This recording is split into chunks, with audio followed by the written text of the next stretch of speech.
Langsung aja, di sini saya mau nyobain nerapin prinsip 5S dan Lean Thinking di game Supermarket Simulator.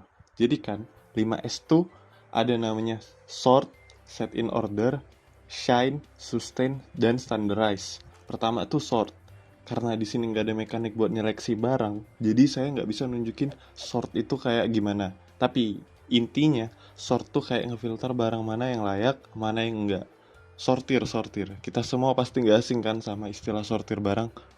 Terus yang kedua, set in order.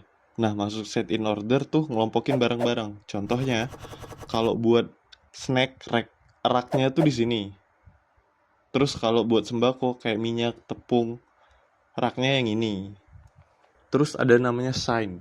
Shine ini maksudnya bersih. Bersih di sini tuh yang kupahami bukan sekedar bersih-bersih kinclong gitu, tapi gimana caranya ngebuat jalur gerak kita tuh steril.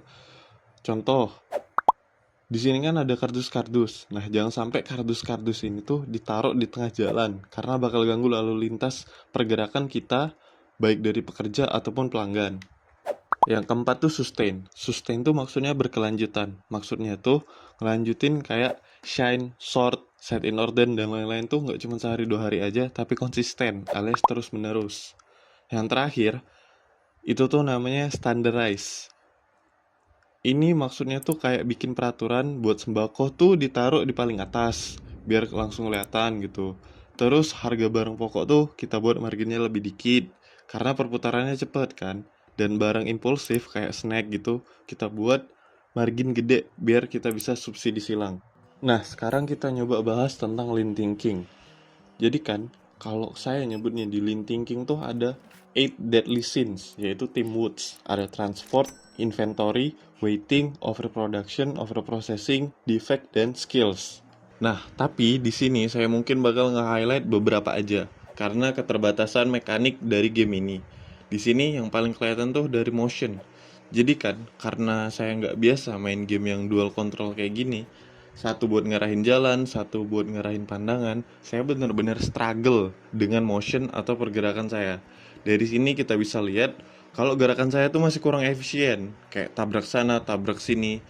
Jadi banyak waktu yang kebuang gara-gara motion yang gak efisien ini. Kalau lagi ngambil barang. Jadi bayangin kalau misal ada 5 kardus atau barang yang harus saya urusin. Banyak banget kan waktu yang kebuang gara-gara motion saya. Yang harusnya waktu buka tapi saya belum buka karena sibuk nyusunin barang. Terus juga motion ini juga ternyata berpengaruh kalau misalnya saya lagi jaga kasir, terus saya lihat tuh mulai ada rak yang kosong dan saya mau restock barang yang ada di rak itu. Karena motion saya lama, pelanggan jadi harus waiting atau nunggu, yang mana ini tuh satu dari 8 deadly sins di lean thinking. Nah, motion lama ini juga asal muasalnya gak jauh-jauh dari skill issue. Karena saya emang gak terbiasa main game yang kayak gini, makanya perlu waktu bagi motorik saya buat adaptasi. Nah, mungkin itu aja pemaparan saya tentang 5S dan Lean Thinking lewat game ini. Dari main game ini, saya dapat pengalaman pribadi yang real banget tentang konsep Lean.